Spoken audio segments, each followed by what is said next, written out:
Joining us now is Congressman Matt Gaetz. He has lots of topics. He might have a future in television. He's been guest hosting quite often. I'm told the ratings are terrific. Congressman, welcome to the program. You have a rather creative idea regarding Donald Trump testifying. I don't even quite understand it, so walk us through it.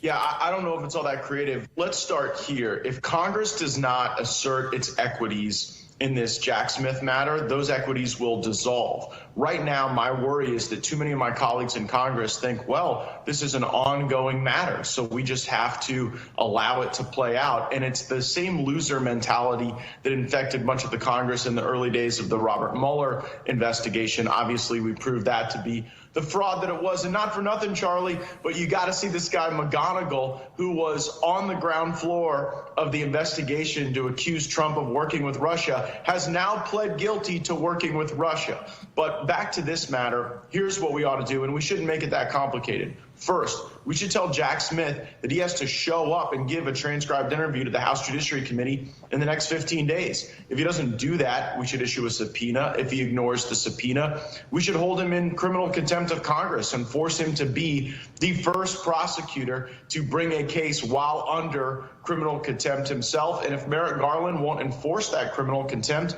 then he subjects himself to an impeachment of the House. So it would be an attorney general under impeachment, a prosecutor under contempt. And I think that frames what's going on better than just sitting back and hoping we hear no evil, see no evil, and speak no evil as this plays out. Because if we grant the premise, Charlie, that this is an ongoing legitimate matter, then it just builds into it the notion that it is law enforcement activity and not election interference. Congress has equities at play with election interference. We ought to do that. Simultaneous to that, you can actually bring President Trump in to give testimony to the Congress, and in doing so, immunize him. Now, there's different forms of immunity that take place at the committee level, subcommittee level. In some instances, for full immunity, you have to have more of a supermajority vote. But if you had a supermajority vote of a committee, like Speaker McCarthy could set up a select committee tomorrow that could bring Trump in and immunize him, and then we could proceed with the very legitimate investigative work that we're doing of the Bidens and the corrupt DOJ. Unfortunately, none of those things are happening. Instead, Congress is not in Washington, not assembled. And I think the timing is on purpose. No timing in D.C. is ever just, a mere coincidence. And so right as Congress is leaving town, right as we're walking away from our equities, you see this acceleration of activity against Trump. So yeah, let's be specific here, though. So immunize him from what crimes, even if he's under current indictment? Is that including even the obstruction claims? And give us some examples of how this has been used recently. Well, it hasn't been used recently, but obviously we're aware of the ability for any person to plead the fifth. You can dissolve someone's ability to plead the fifth if you immunize them. And so Congress has this ability that's been recognized. It's even laid out in 18 U.S.C.A. 6002 and 6005. if folks want to look it up. But there you've got the ability to say, well, we're hereby compelling your testimony. We're giving you immunity for anything you say to us and anything that would lead to. And so, for example, if President Trump came in and said, I'm here to give you testimony about the witch hunt, the abuse of criminal process that Congress has legitimate oversight equities to resolve. And if he were to say things to us, we could immunize him for that conduct that he were to discuss. Does it take a vote, or does it frequently happens? But these aren't usual times. Is it a committee vote? Is it the whole House that has to vote on immunization? And when was the last time this statute was used?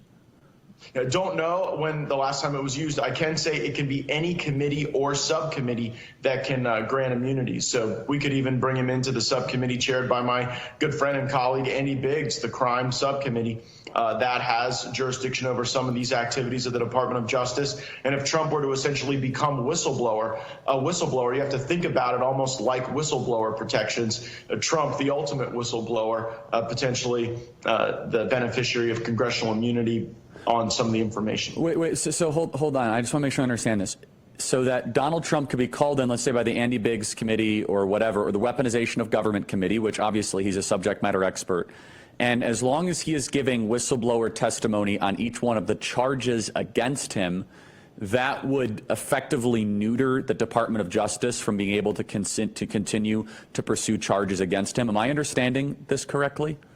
It's a little more nuanced than that, Charlie. You're immunized for the statements you make and the conduct that uncovers. You know, if you know, we're talking in hypotheticals. If President Trump had committed a murder somewhere, I don't know that giving testimony about the weaponization of the federal government would immunize that type of conduct. But I think particularly where you've got Jack Smith trying to fashion the actions that President took while in office to try to evaluate and investigate information that was coming across his desk, you could certainly immunize him for that. So I think that the areas where we could provide the broadest immunity for President Trump would be around the conspiracy charges, the deprivation of rights charges. It's almost hard to say with a straight face that Jack Smith has brought. In fact, it was the FBI doing the most to deprive people of their rights when they had agents meeting with Facebook, Meta, Twitter, all these technology companies to try to get the Hunter Biden laptop story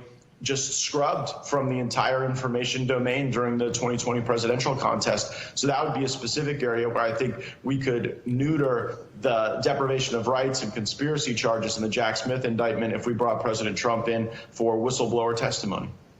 And so potentially Donald Trump could come in as a whistleblower and blow the whistle on what was happening up in the events of leading up to January 6th. Nancy Pelosi didn't want to give troops, you know, because a lot of the indictment is centered around the events that lead up to that.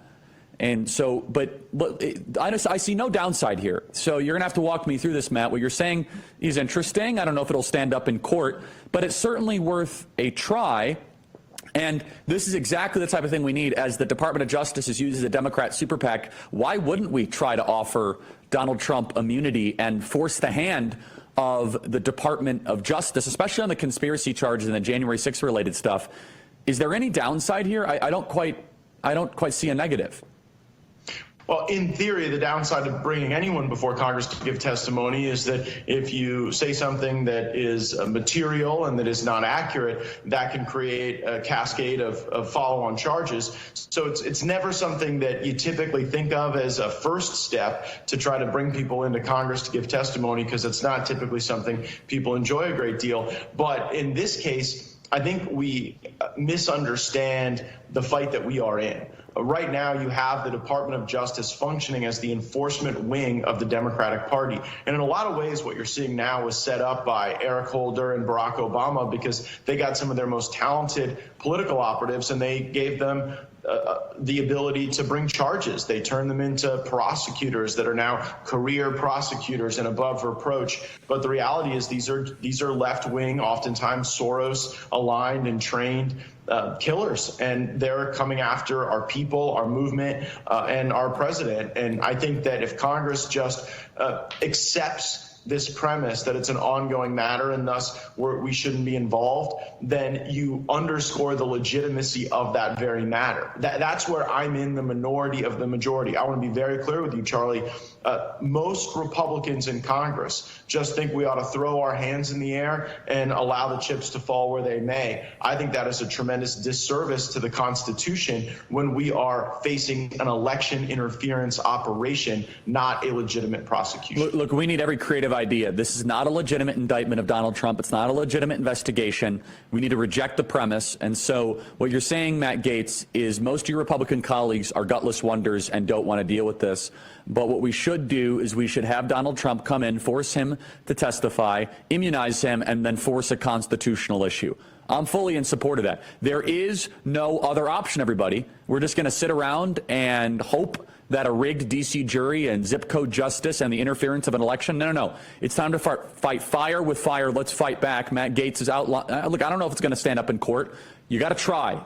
Sitting idly by while they shred the Constitution is not an option. Matt Gaetz, stay right there.